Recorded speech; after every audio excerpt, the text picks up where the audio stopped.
राज्य शासनानं शिक्षकांना मोठ्या प्रमाणात शाळाबाह्य कामं दिलीत आणि या सगळ्या शाळाबाह्य कामं आणि अतांत्रिक कामांच्या विरोधात शिक्षकांनी आक्रमक भूमिका घेतलेली आहे। अमरावती जिल्ह्यामध्ये आज जर पाहिलं तर 1500 पेक्षा अधिकच्या शाळा ज्या आहेत त्या बंद आहेत आणि एकूणच शिक्षकांनी जो शाळा बंदची हाक दिलेली आहे त्याला अमरावती जिल्ह्यामध्ये 100% प्रतिसाद मिळतो आहे। जवळपास 5000पेक्षा अधिकचे शिक्षक जे आहेत ते आज निघणाऱ्या मोर्चामध्ये सहभागी होणार आहेत। अमरावतीमध्ये 11 वाजता या मोर्चाला सुरुवात होणार आहे आणि या संदर्भात बोलण्यासाठी आपल्यासोबत शिक्षक नेते किरण पाटील आहेत। सर, काय मागण्या आहेत आणि जिल्ह्याचं काय चित्र आहे?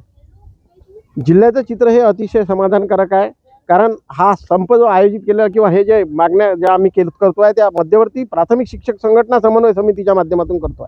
त्यामुळे जास्तीत जास्त संख्येनं प्राथमिक शिक्षकांचा सहभाग आहे। परंतु त्यासोबतच अमरावती जिल्हा मुख्याध्यापक संघाने सुद्धा आम्हाला पाठिंबा जाहीर केलेला आहे।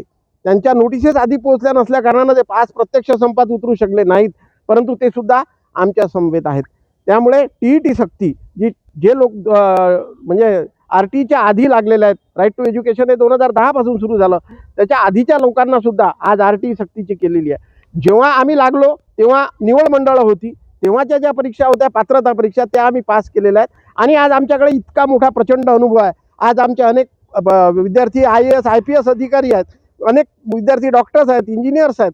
तर हे सगळे काही तसेच निर्माण झालेत का? म्हणून आमच्याकडे ती पात्रता ऑलरेडी आहे। म्हणून आमचं म्हणणं असं आहे की शासनाने ही सक्ती जी आहे ही सक्ती बंद करावी, 2010 पूर्वी लागलेल्या सर्व शिक्षकांना सूट द्यावी आणि सेवेत असलेल्या सर्व शिक्षकांसाठी स्वतंत्र टीईटीचं आयोजन करावं, जे लोक ते द्यावयास तयार असतील। परंतु आमची सरसकट मागणी आहे की टीईटी नकोच।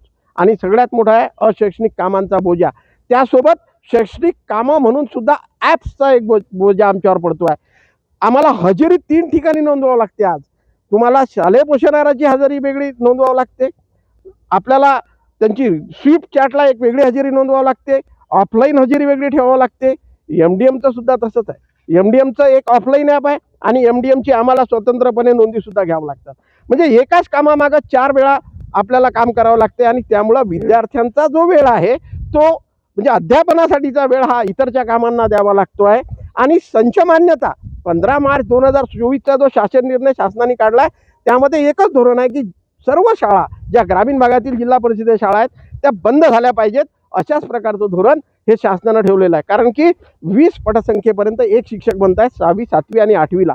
3 वर्गांना एक शिक्षक जर शिकवत असेल तर सुज्ञ पालक आपला विद्यार्थी त्या शाळेत कसा ठेवेल हा विचार शासनाने केला नाही। कारण की आज ज्या प्राथमिक शाळा आहेत आमच्या किंवा ज्या पूर्व माध्यमिक शाळा आहेत त्या ग्रामीण भागामध्ये ज्या गावामध्ये 500 550 600 लोकसंख्या आहे, आज जन्मदर कमी झालेला आहे। शासनाच्याच नियमानुसार 1.8च्या नियमानुसार तिथे दरवर्षी केवळ 6 ॲडमिशन होऊ शकतात अशा गावांमध्ये। त्या गावामध्ये तुम्हाला एका वर्गामध्ये 20 विद्यार्थी कसे मिळणार, या सर्व गोष्टीचा विचार शासनाने करून संच मान्यतेचा 15 मार्च 2024च्या शासन निर्णयामध्ये सुधारणा करावी ही सुद्धा आमची महत्त्वाची मागणी आहे। आणि अशैक्षणिक आणि शैक्षणिक परंतु अशैक्षणिक स्वरूपाचे कामं सुद्धा जी शिक्षकांवर लादली गेलेली आहेत ती सर्व मागे घ्यावीत ही आमची प्रमुख मागणी आहे। आणि त्यासाठीच राज्यातील संपूर्ण प्राथमिक शिक्षक त्यासोबतच काही ठिकाणचा माध्यमिक शिक्षक सुद्धा आमच्या सोबत रस्त्यावर उतरलेला आहे। एकूणच जर पाहिलं तर प्राथमिक आणि माध्यमिक शिक्षक रस्त्यावर उतरणार आहेत। आज राज्यव्यापी बंदची हाक दिली आहे। सुरेंद्र मेठे देखील आपल्यासोबत आहेत। सर, आज मोर्चा आहे, काय स्वरूप आहे आणि काय आव्हान करणार आहे? आजचा मोर्चा जो आहे अमरावती जिल्ह्यामध्ये अमरावती जिल्ह्यातील सर्व प्राथमिक शिक्षक संघटना काही माध्यमिक शिक्षक या ठिकाणी सहभागी झालेले आहे। 11 वाजता हा मोर्चा इरविन चौकामधून निघेल।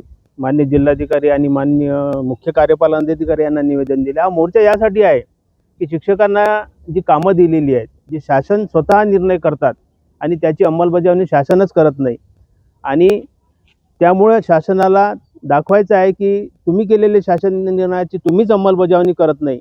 तसं RT ॲक्टच्या संदर्भात असं कुठेच म्हटलेलं नाही। प्रत्येक शाळेवर 2 शिक्षक किमान असावे असं शिक्षण हक्क कायद्यामध्ये म्हटलेलं आहे, परंतु शासन आता 20 पर्यंत पटसंख्या असेल तर 1 शिक्षक। त्यानंतर RT ॲक्टनुसार जो संच मान्यतेचा निर्णय आलेला आहे, संच मान्यतेचा निर्णय तर असा आहे की शाळा कशा बंद पडतील हे डोक्यात ठेवूनच हा केलेला आहे असं आमची धारणा झालेली आहे। एखादा शासन निर्णय केल्यानंतर शासनाने त्याची अंमलबजावणी करत असताना त्याचे अनुकूल आणि प्रतिकूल परिणाम काय होतात याचा देखील अभ्यास करणं गरजेचं आहे। शिक्षकांकडे साधारणतः 100पेक्षा जास्त अशैक्षणिक कामं आहेत, याचं देखील भान शासनाने ठेवायला पाहिजे। आणि समन्वयाचा जर भाग केला तर शिक्षण विभागात काम देत असताना कुठल्याही विभागाचा आम्हाला समन्वय दिसत नाही। तलाठी वेगळे पाठवतात, तहसीलदार वेगळे पाठवतात, SDO वेगळे पाठवतात, जिल्हाधिकारी वेगळे पाठवतात, वनीकरणवाले वेगळे पाठवतात, प्रत्येक खाते पाठवून देते. पण कोणालाच माहीत नाही की शाळा स्तरावर किती मोठी कामं आहे याचं देखील भान शासनाने ठेवायला पाहिजे. यासाठी आमचा संपूर्ण महाराष्ट्रामध्ये हा शाळा बंद आंदोलन आहे आणि अमरावती जिल्ह्यामध्ये जवळ 100% शाळा आज बंद होऊन त्याला मोठ्या प्रमाणात प्रतिसाद मिळत आहे आणि शासनाने याची दखल घ्यावी हे आपल्या माध्यमातून मी शासनाला सांगू इच्छितो. एकूणच जर पाहिलं तर TET असेल किंवा अशैक्षणिक कामं असेल ही नको आहेत, शिक्षकांवर ही कामं लादू नयेत अशी आक्रमक भूमिका शिक्षक संघटनांनी घेतलेली आहे. आज राज्यभर शिक्षकांचा बंद आहे, अमरावती जिल्ह्यामध्ये देखील हा बंद आहे आणि एकूणच या बंदला अमरावती जिल्ह्यामध्ये 100% असा प्रतिसाद पाहायला मिळत आहे. त्यामुळे शासनाचं लक्ष वेधण्यासाठी हे संपूर्ण शिक्षकांचं आंदोलन आहे. शिक्षकांच्या या प्रश्नावर शासन कशा पद्धतीनं तोडगा काढतो हे पाहणं महत्त्वाचं ठरणार आहे. शुभम बायस्कर, NDTV मराठी, अमरावती.